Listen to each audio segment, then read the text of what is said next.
It is being heavily suggested that the Pittsburgh Steelers, after falling short in the first round of the playoffs, once again under Mike Tomlin, they need to blow it up, start all over again, which includes trading away franchise cornerstones TJ Watt and Mika Fitzpatrick, along with George Pickens. I am strongly against this. Tanking in the NFL is not proven to work out.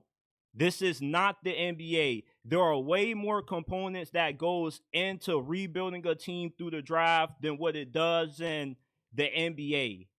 And with the Pittsburgh Steelers, your issue isn't that you can't put together a team that has the potential to win a Super Bowl. The problem is that you don't have good enough quarterback play to get past the first round of the playoffs. And when you have an offense that is wildly inefficient, your defense is going to be on the field for more plays than what they should, and they get gassed. Mike Tomlin continues to overachieve relative to the talent that the Steelers have produced on the field over these last couple of seasons. You can't put all of the Steelers' quarterback struggles on Mike Tomlin when you have a new general manager in Amar Khan, who's also part of the problem as well, but he doesn't get as much criticism because he's not in the spotlight as much as what Mike Tomlin is. Mike Tomlin isn't somebody that is incredibly involved in the personnel decisions. The Rooneys have a large hand in a lot of the decisions that have gone down.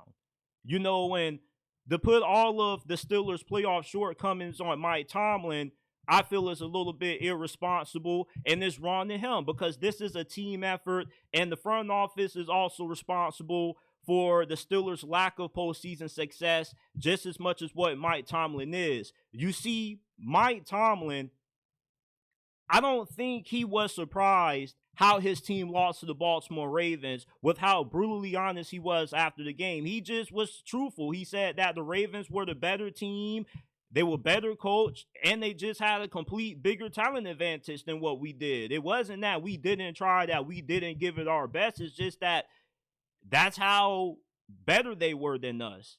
And it definitely hurt him to say that, but he understands his situation.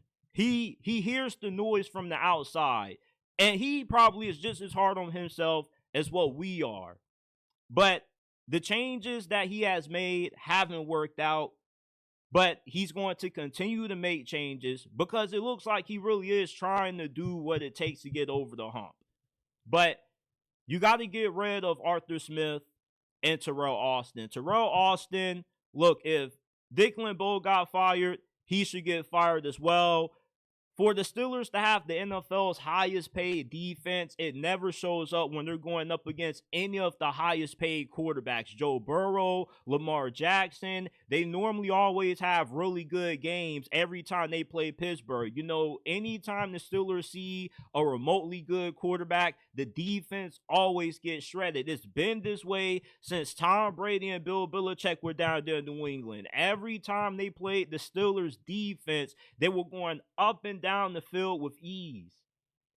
Mike Tomlin is the only coach that is considered by most to be an elite head coach in this league, and yet he has no coaching tree. All the good head coaches in this league have great coaching trees because if you're a good head coach, you put the guys in position under you to elevate.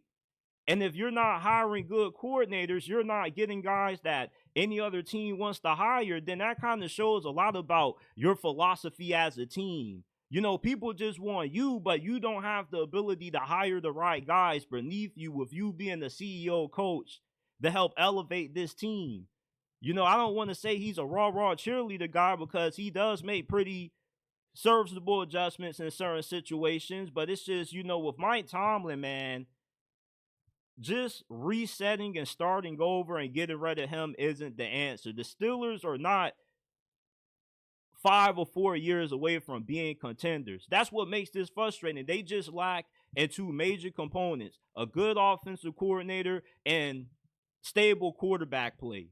Now, if you go with Justin Fields next year, I wouldn't be mad at it. Even though me personally, I want to be against seeing Aaron Rodgers. And I get why a lot of y'all don't like Aaron Rodgers, but He was serviceable for the New York Jets this past season. He was top 10 in passing touchdowns, and he still was relatively efficient. At least he can throw in the middle of the field. Sean Payton has been dumping on Russell Wilson ever since they got rid of him for a reason. He has been right about Russell Wilson. Kurt Herbstreit was critiquing his footwork in the pocket. He's just old, and his style of play isn't conducive to having success in the NFL anymore. Next season, he probably is going to be competing to be a starter. He most likely will end up being the backup by the end of this year. He doesn't have any juice anymore. Justin Fields, if Mike Tomlin really does go out bad again and the Steelers do move on from him at the end of next season, I wouldn't be against him putting his job on the line for Justin Fields, because he's been stressing he wants a quarterback with playmaking ability. Justin Fields has that. He's one of the best playmakers at the position in the league. The problem is he just hasn't been able to put it all together as a passer, but he's had a year to sit behind Russell Wilson. And the reason why I think if the Steelers go to Justin Fields as the starting quarterback next season, why they could potentially overachieve and he could thrive is, remember, Sam Darnold had a breakout season with Minnesota because he was in the right situation. Geno Smith, Baker Mayfield, they've been able to resurrect their careers after going to not so good situations. The Chicago Bears, for the last couple of decades, have been the place where quarterbacks' careers go to die. Look what they've done for Caleb Williams. Absolutely nothing. Justin Fields, and a better culture and organization in Pittsburgh under Mike Tomlin, there is the potential that maybe he can actually be able to unleash the untapped potential and that consistency that we never saw out of Justin Fields when he was the starting quarterback for the Chicago Bears. So I wouldn't be against rolling the dice on Justin Fields. Hey, Mike Tomlin always produces winning seasons. So if you can win with random quarterbacks like Kenny Pickett and Mason Rudolph and Russell Wilson and Duck Hodges, remember him, the duck caller? Mike Tomlin, if he can start off with 9 wins with Justin Fields, when Justin Fields has one of those games when he just completely goes off, maybe we could see a Justin Fields redemption arc this season. I'm not counting it out, but he really is their only best option outside of Aaron Rodgers, if you want to go in that direction. But there's no reason for the Pittsburgh Steelers to blow up a team that consistently makes it to the playoffs.